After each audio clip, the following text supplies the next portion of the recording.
Mark के लेते हैं तो हमारी फसल फिर भी ऑर्गेनिक है। लेकिन अगर हम लोग पेस्ट कंट्रोल के लिए कोई सी भी उटपटांग दवाइयाँ डाल दी, फ्रूट्स पे डालते हैं, तो वो रेसिड्यूल हमारी क्रॉप हो जाती है। अगर हम वो ही ऑर्गेनिक पेस्टिसाइड यूज़ करेंगे और खेत में कुछ ऐसे फ्रेंडली प्लांट्स लगाएंगे ना, तो उससे हमारा बहुत अच्छा पेस्टिसाइड का कंट्रोल हो जाता है। अब जैसे केले में आप गेंदा लगा दीजिए, आपने 1 बीघा में 5-5 गेंदे के पौधे लगा दिए हैं, तो आपका पेस्ट जितना भी है गेंदे की तरफ भागेगा, गेंदे की तरफ गेंदे पे आ जाए, आपकी फसल में नहीं जाए। वो तो किसी भी क्रॉप में कर सकते हैं। अगर आपके खेत पे फूलों के पौधे हैं तो आपका उसकी सुगंध से उधर ही भाग जाएगा, या आपका फूल पे चला जाएगा, आपकी फसल बनी जाएगी।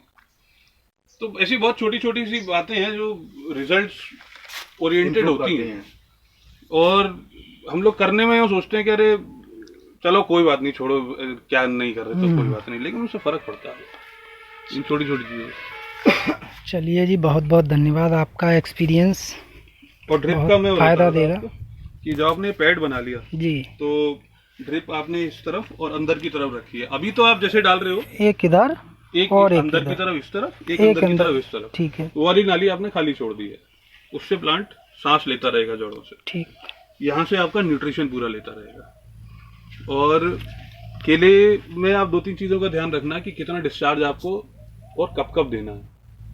और वेंचुरी आप जो भी लगाओ, वेंचुरी आप ऐसी लोकेशन पे लगाना कि एक तो हम लोग क्या लगाते हैं कि प्लॉट पे लगा देते हैं वेंचुरी, प्लॉट पे ना लग के जहाँ से हमारा सप्लाई हो रही है पानी की वहीं लगे जी। क्योंकि अब इसमें 400 लीटर का 10 बीघा में 400 लीटर ड्रम की आपकी 400 लीटर पानी में आप इनको पूरा ड्रेंचिंग करा सकते हो, सिर्फ और सिर्फ खाद की। तो 400 लीटर पानी अगर आप ड्रिप से चला रहे हो तो आधे घंटे में खत्म हो जाएगा।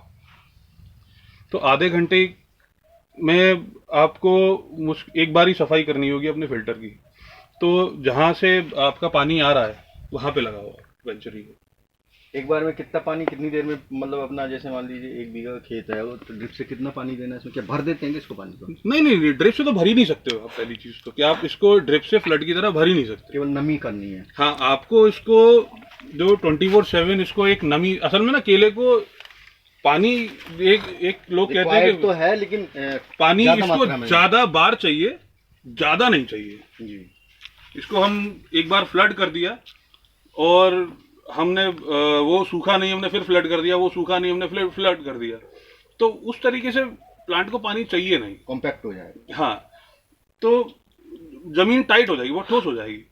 इसको पानी दो, फ्लड की बता रहा हूँ अभी, तो इसको पानी दो, जब पानी से पौधा फिर से सूखने लगे, ये जो पत्तियां हैं आपकी इस तरीके से हो जाएंगी, हाथ जोड़ने लगेंगे, हमें पानी दो। कितने दिन में अभी दे रहे हैं आप फ्लड से?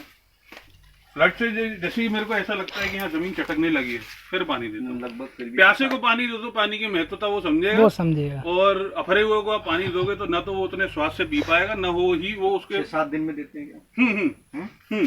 हफ्ता डिपेंड करता है सीजन पे, विंटर में, समर में, ऑटम में। और अपने ड्रिप से पानी देना कितने दिन में देना? ड्रिप से आप अगर इसमें पानी देते हैं तो उसमें डिपेंड करता है कि हमारा ड्रिप पर आवर कितना डिस्चार्ज दे रही है। तो उस डिस्चार्ज से अगर मैं आपको बोलूं तो 8 से 10 लीटर पानी पर डे एक प्लांट को मिल जाए, सफिशिएंट है। तो ड्रिप से ज्यादा बेनिफिट है भैया या फ्लैट पानी देने में? ड्रिप से मेरे हिसाब से बात यह है कि हर रोज कम से कम 1-1.5 घंटे पानी ड्रिप से आप इसको दो। हाँ, 1 हेक्टेयर में। 1 हेक्टेयर में सर्दियों में ज्यादा लगता है पानी। सर्दियों में ज्यादा पानी देने का 2-3 कारण है, और बचाने के लिए। हाँ, सर्दियों में अगर हम फ्लड भी दे दें तो सबसे बढ़िया रहता है, क्योंकि पाला हाँ, आप न्यूट्रिशन आप अपना ड्रिप से चला दो, और फ्लड से आप सर्दियों में हर तीसरे, चौथे दिन, 5वें दिन जैसे आपका पैर रखने लायक जमीन हो जाए, आपको उसमें फिर से पानी देना है, क्योंकि केले में सर्दी बहुत परेशान करती है।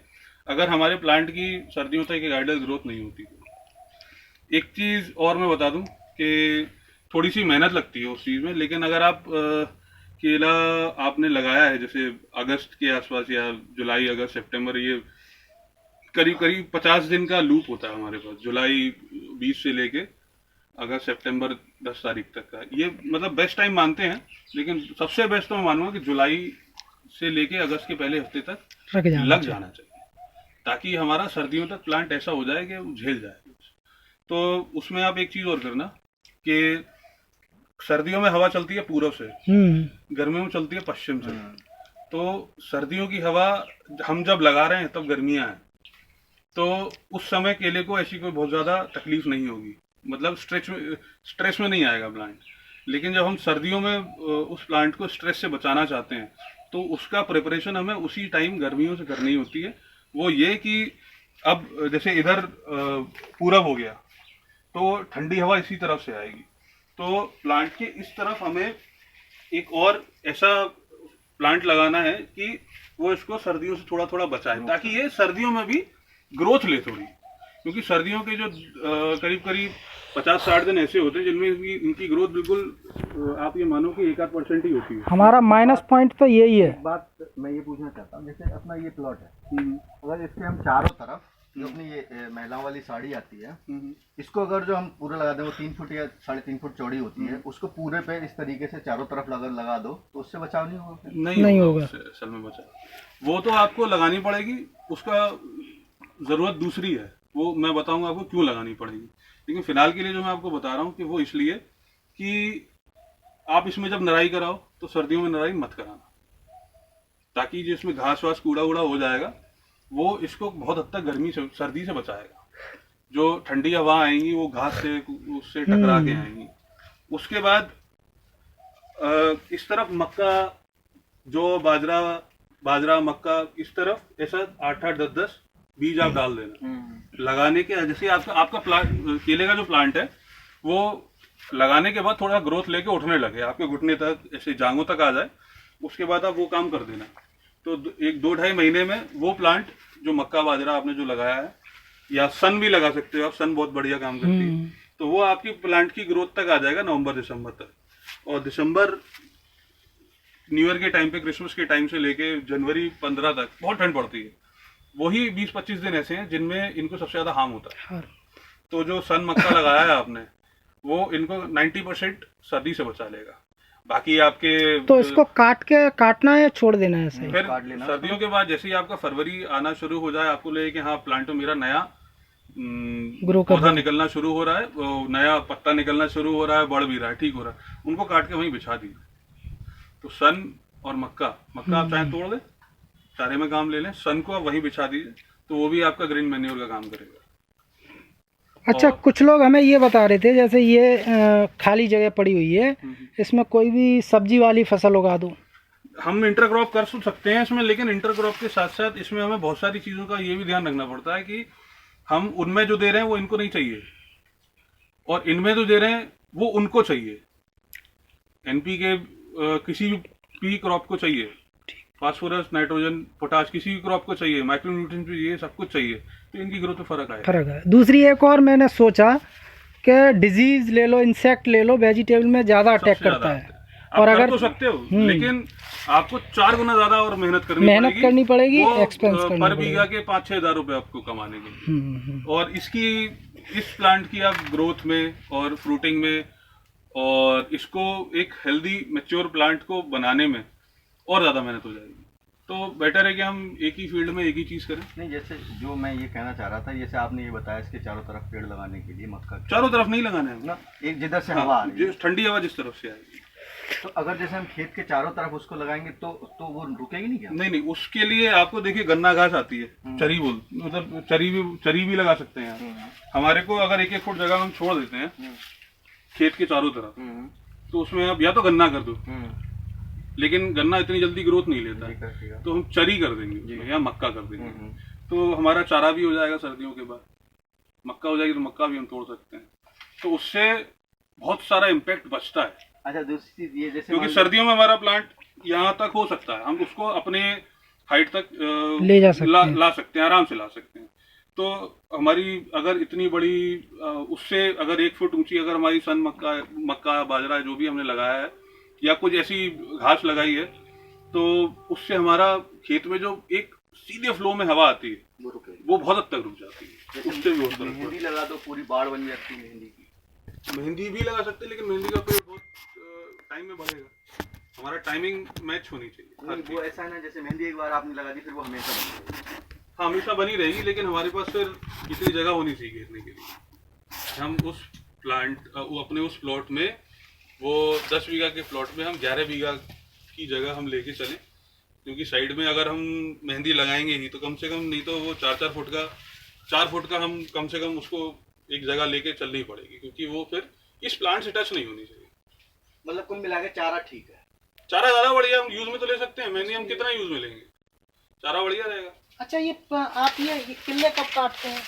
किले तो हम जितनी बार काट ले उतना बढ़िया है। जैसे अब ये आपने पहले काटा था। हाँ, ये काटे थे, लेकिन फिर दोबारा ये फिर निकल आया। और छोड़ने वाली जो मैं बात बता रहा था आपको, वो हमें ये जो न्यू प्लांट निकल रहा है, ये छोड़ना है, इनमें से नहीं छोड़ना है। अच्छा, अगर इनमें, हाँ, इनमें से अगर हम छोड़ देंगे तो इसमें वो क्वालिटी फ्रूट नहीं आए, तो इसमें से हमें नहीं छोड़ना। जो नया निकल के आ रहा है वो ये भी तो कभी न कभी तो नए थे। हाँ, ये नए थे, लेकिन ये इसकी ग्रोथ ले जाते। इनको भी काटने का सही तरीका हमें बनवाना पड़ेगा। असल में कुछ जुगाड़ आती नहीं, तो हमें जुगाड़ मतलब बनी बनाई नहीं मिल रही है। मैं आपको बता दूंगा कैसे बनवानी, क्योंकि मुझे भी खुद अपने लिए बनानी वो जो आता है, जो हम लोग अपने गार्डन ना, कैंची आती है, उससे नहीं कटेगा? ये परमानेंटली डैमेज करना है हमें,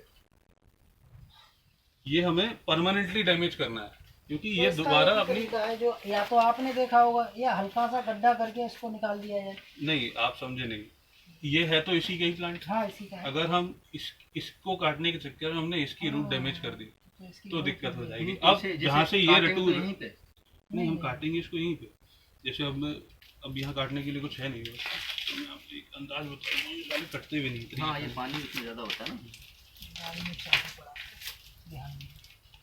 अब जैसे इसका ये अंदर से पल्प है, ये आइटम हमें ख़त्म करना है। इसके लिए क्या करना होगा, ऐसे स्टील के पाइप आते हैं जो हम लोग अपना पर्दे वर्दे के लिए यूज़ करते हैं, उसमें स्प्रिंग वगैरह लगा लो के थोड़ी सेटिंग में आपको अभी अपने लिए बनवाऊंगा, तो उसका मैं आपको पूरा सेटिंग बताऊंगा कि उसको कैसे करना है। तो इसमें हम घुसाएंगे, तो करीब 1-1 फुट तक अंदर जाएगा, उसको पूरा घुमा के निकाल देंगे। मेहनत है, अंदर जो वो है, अंदर से इसका जो टिश्यू है वो डैमेज होके निकल आएगा बाहर, और वो डैमेज हो जाएगा तो इसमें से दोबारा, जैसे ये काट दिया हमने, और इसमें मैंने पेचकस घुसवा के गुड़वा देता था, लेकिन 6-7वें दिन ये फिर निकल आते थे। तो उससे जब उसका रेटून का जो पूरा टिश्यू है वही डैमेज हो जाएगा तो नहीं निकलेगा। वो ये अंदर घुसेगा तो सिर्फ इसी में घुसेगा, इसकी जड़ को डैमेज नहीं करेगा, तो बच जाता है। अब ये हमें छोड़ना है। अच्छा, ये फिर कितने दिन में तैयार हो? 6 महीने में इतना ग्रोथ ले लेगा? इससे जल्दी सेकंड वाला ग्रोथ लेता है। उसका रीजन मैं जल्दी फसल देगा। हाँ, उसका रीजन मैं बताऊँ आपको कि हमारे यहाँ क्लाइमेट के हिसाब से जो लोग बताते हैं कि 12-13 महीने में जो फ्रूटिंग आती है, मतलब 10-11 महीने में 12 महीने की फ्रूटिंग आएगी, और मौसम ठंडा नहीं है, गर्म है, तो एक प्लांट जो फ्रूट निकलता है और निकल के खिलने से लेके उसकी कटिंग तक 90 डेज लेता है। सर्दियों में वो ही 100 से 110 दिन हो जाते हैं अगर सर्दियाँ टच कर देंगे। अब जैसे कि अभी अगस्त की स्टार्टिंग हुई है और मेरे ये प्लांट्स निकल आएंगे, जो फ्रूट निकले हैं अभी। अब इनको 90 डेज होने में अगस्त, सितंबर, अक्टूबर तक हमको ये 90 डेज में कंप्लीट हो जानी। अगर यही चीज हमारी और खिंच जाती है नवंबर दिसंबर तक, तो 90 डेज की जगह 110 दिन लेता है। और अगर हमने जैसे 90, इसको हम 80 दिन में भी काट लेंगे, लेकिन 80 दिन में अगर हमने एवरेज लेके चलें तो एक घेर हमने अपनी 10 पंजे की छोड़ी है, उसमें 160 केले हैं। तो अगर आप मानो कि 180 से 200 ग्राम के आसपास हमारा एक केला होना चाहिए। और उसमें हम लोग को क्या चाहिए कि हमारी प्रॉपर ग्रोथ आए। तो जो आखिर के 15 दिन होते हैं उससे पूरी एक घेर में 2-2, 2.5 किलो का वजन बढ़ता है आखिर के 15 दिन। और 2-2.5 किलो का मतलब हो गया 25-30 रुपए। 25-30 रुपए हम एक एक्स्ट्रा 10 दिन और रोक के उसको ले सकते हैं। इस चीज के लिए बंच मैनेजमेंट होता है, पूरे फील्ड में हमें उसको टाइम टू टाइम करना होता है। ऐसा केमिकल या ऐसा कुछ नहीं आता है जो एक बार में मतलब तो जल्दी उसका वेट बढ़ जाए और जो पूरा निकल आए ना? ऐसा कुछ नहीं आता है, हमें लेना नहीं है जल्दी। अच्छा, लेना नहीं, क्योंकि हम एक ही बार ले लेंगे जल्दी तो हम बार बार जल्दी नहीं ले पाएंगे। वही चीज हो गई जैसे पहले हम लोग आलू करते थे, 80 किलो का पैकेट जाता था, और 80 90 ही पैकेट निकलते थे एक बीघा में। और आज की देख लो आप, 50 किलो के पैकेट हैं और 40 45 ही निकल रहे हैं। तो जमीन भी यही है, मिट्टी भी यही है, पानी भी यही है। आज ले लो बढ़िया और आगे उतना ही कम मिलेगा। तो हमें अगर अपने कम लो, लॉन्ग टाइम तक लो। हाँ, लॉन्ग टाइम तक, मतलब भैंस का खोआ नहीं करना है। एक बार नहीं, मुर्गी काटनी है, एक बार में नहीं करना है। डेली अंडा खाना है उसका। डेली अंडा खाते रहिए, सालों साल चलता रहे, पीढ़ी दर पीढ़ी खाते रहिए, ज्यादा बढ़िया है। बहुत बढ़िया।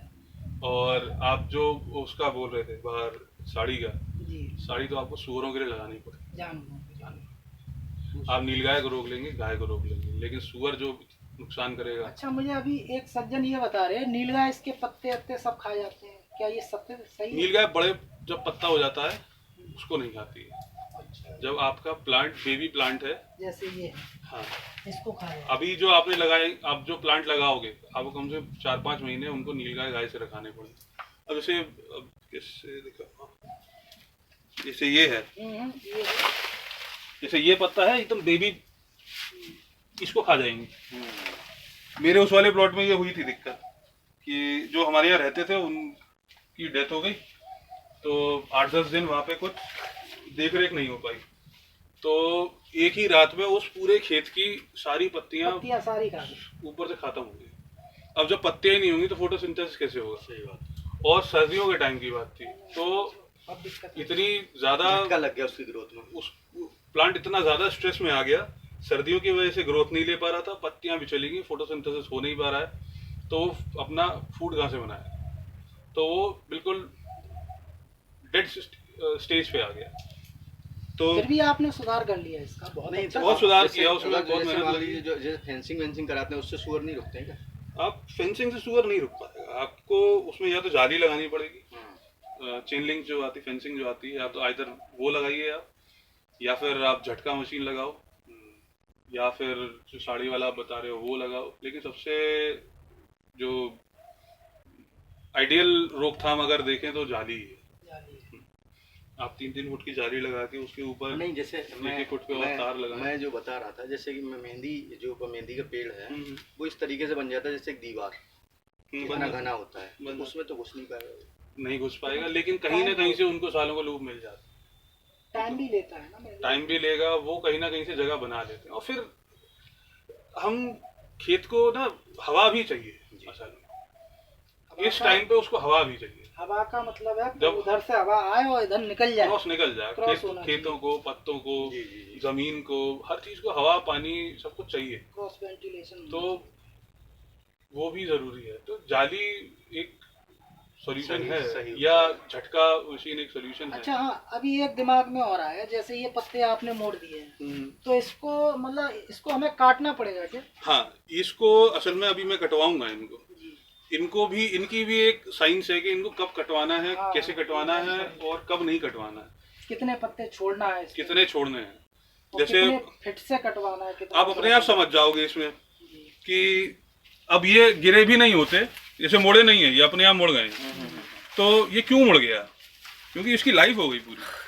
और दूसरा, आप उसको एक बार उठा लो और अपने इसी वाले प्लांट पे ले लो, जैसे ये, इसमें कोई बीमारी नहीं है, ये सूख रहा है, ये झुलस भी रहा है, ये तो ये कोई बीमारी नहीं है। अगर पत्ता सामने से, ये जो सिरा है इसका, इस सिरे से लेके ऐसे सूखता हुआ, पीला पड़ता हुआ ऐसे जा रहा है, तो ये फोटोसिंथेसिस करके अपना काम करके खत्म होके अपने नीचे जा रहा है।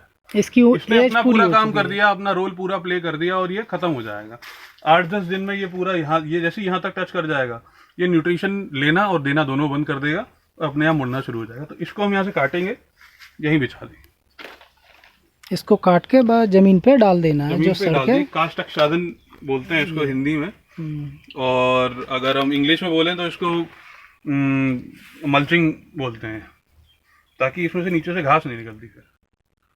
तो अब मेरे इस प्लॉट में मैंने बहुत ज़्यादा गुड़ाई नराई कुछ नहीं कराई, करीब 3 महीने से। तो इसमें घास की भी मात्रा उसी हिसाब से है, क्योंकि मैंने शुरू से इसमें उस तरीके से प्रैक्टिस करता रहा हूँ। अच्छा, जैसे घास की कुछ दवाइयाँ आती हैं, बिल्कुल नहीं लगानी है, तो वो लगा किसी भी तरीके की। अच्छा। इसमें हर्बिसाइड आपको यूज नहीं करना है, क्योंकि उसका असर इसमें सबसे ज़्यादा नाइट्रोजन और H2O है। तो H2O सबसे ज़्यादा रिएक्ट करता है किसी भी केमिकल से, और सबसे ज़्यादा मिलके सबसे ज़्यादा जल्दी असर करता है। पानी हो गया एक तरीके से, पानी में अगर आपने कुछ भी घोल दिया तो सबसे ज़्यादा पानी की प्रॉपर्टी ये है कि वो सबसे ज़्यादा अपने चीज अपनों कोई भी केमिकल को अपने अंदर घोल लेता है। तो इसमें पानी अगर इसके साथ चला जाएगा, इसकी जड़ों में, पत्तों में, तो प्लांट खत्म, मर जाएगा। तो किसी भी तरीके का आपको घास मारने की दवाई तो इसमें लगानी ही नहीं। और घास ऐसा बहुत ज्यादा परेशान करती नहीं है। इसमें घास होगी, आपको उसको कटवानी पड़ेगी, इसी में डलवानी पड़ेगी, बाहर भी नहीं फेंकवानी। यहीं से काटी यहीं डाल दी, यहीं से काटा यहीं डाल दिया, यहीं बिछाते रहिए आप उसको, बाहर नहीं फेंकवानी है आपको। क्योंकि कभी ना कभी वो जितना उसने लिया है वो उतना ही वापस उस खेत को देके जाएगी। ये प्रोसेस है। और बताइए कुछ। और कुछ पूछना है निशांत यादव? जरूरत पड़ेगी तो फिर पूछेंगे। ये है हमारे आयुष जी की, जो ग्राम इसौली के रहने वाले हैं। इनकी सक्सेस स्टोरी, जो केला की इन्होंने 3 साल पहले स्टार्टअप किया था, आज बहुत अच्छे स्तर पे पहुंच चुके हैं। और इतनी नॉलेज, जो बंदा फील्ड से कोई मतलब नहीं था, 3 साल में इतनी नॉलेज लेना बहुत बड़ी बात है। आपका बहुत बहुत धन्यवाद।